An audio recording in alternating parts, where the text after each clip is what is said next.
story. You that helped me to tell a story about when I was a little kid camping in the Enchanted Forest. Is that cool?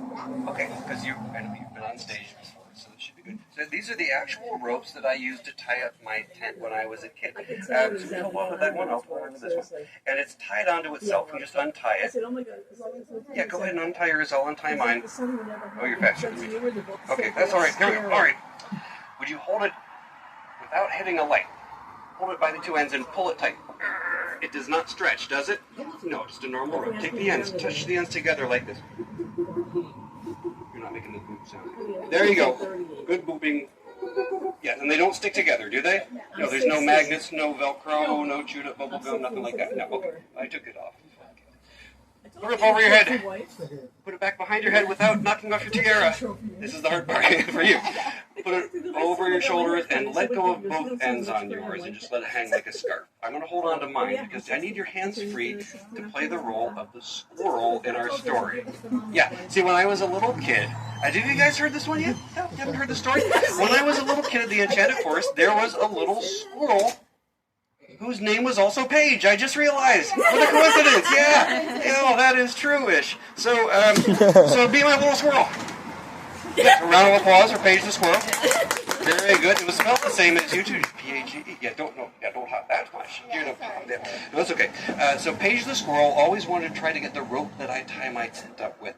So I tried to tie that into a knot before the squirrel could get to it. But before I could even pull that knot tight, Paige the squirrel took one of the ends of the rope. Would you take either end of the rope, please? Yeah, either end. Thank you. We didn't take it.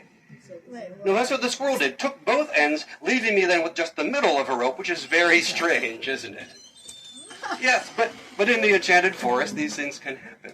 I could tell it was a very nice squirrel. I could just ask for it back, and I said, "May I have it back?" Thank you very much, Steve. Miss Pennsylvania squirrel. Very kind. But you know this is just an optical illusion, right? You guys have heard of an illusion? Or optical illusion? It's something that looks different than it is.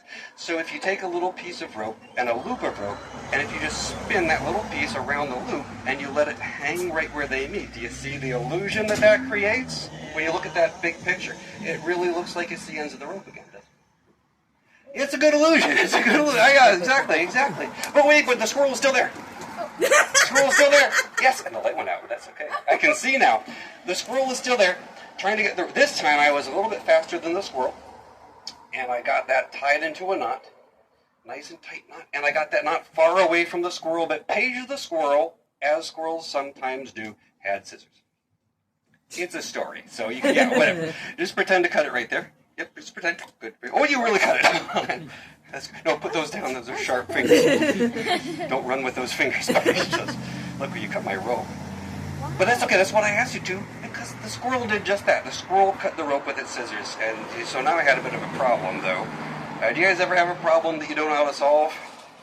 Sometimes, yeah, you're pointing to each other. Well, we can all point to ourselves. We all have problems sometimes. Sometimes we're just too close to the problem, right? And we need to step back and see the big picture. So I needed to do that here in the forest. So I found a tree. Would you show us your best tree, Paige? Yes, very good. Round of applause for Paige Tree. Yes, so I tied one end to the branch. Pull that in your branch way up high, Paige Tree. Very good. Tied one end to the branch of the Paige Tree, and I held it out. Now I can see what the problem is. See, if I untie the knot, it's going to fall into two equal length pieces of rope, right? And that would be good later, but not yet. So if I could just slide the knot, I could slide it down there. Then when I open it, it would be shorter and longer. Hold on really tight, Paige Tree, because if I slide it all the way down to here and open it, it would be a really long rope tied to a really short rope, and that would be perfect. It would just be impossible. Or not. I figured Tim's family would like that, yeah. It's in an Enchanted Forest, wherever you slide the knot. If you untie it there, that's where it opens into a short rope. And a long rope. Yes. Oh, thank you. You can take a bow with me for that one. Yes. But we still had a third rope, which was falling on the floor and getting dirty on the fourth foot. No, that's not it. So here's the thing, Paige. I still had a problem, even though the squirrel and the tree helped me out with things. But I had 3 different size ropes now, right? A short rope and a long rope and a medium rope. I was little, but I knew that they were different sizes because I put all the tops together and the bottoms come to very different places. Little kid logic, right? It means they're different sizes. But then I couldn't use that very well to tie up my corners of my tent. 3 different sizes. I'd be sleeping all cow on just like that all night. That's this area. They're not a Pittsburgh word, right? You can use that though on your travels. So what I thought was, if I just put the bottoms together too, then they'll all be the same size, because my little kid logic said, well, the tops are together and the bottoms are together, so they're the same size, right? No, they're obviously the middles are very different, right? Paige, would you just blow on them? Blow on them. Yeah. Perfect.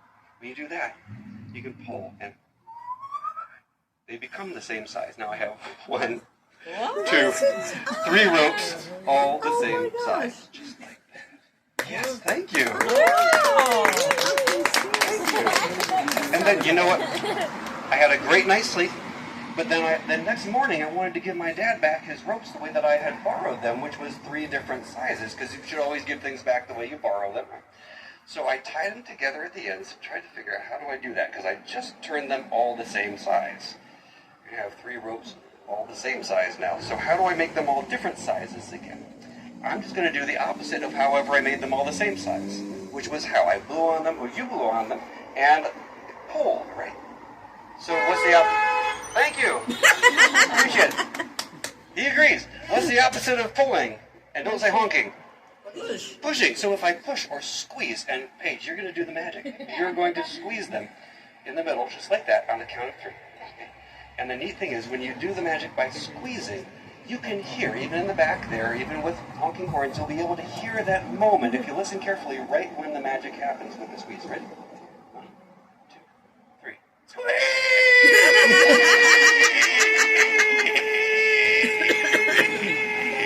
That's it. Oh, did you hear it? You just heard magic happen. That was, for me, that was subtle. But that was great. And it worked. Look, it's already back to a short rope, a long rope, and a medium-sized rope, and that really is a short rope tied to a medium-length piece of rope tied to a long rope. And now you take the final bow with me. Thank you so much. Thank you for helping out, Paige Squirrel and Paige Street. Thank you.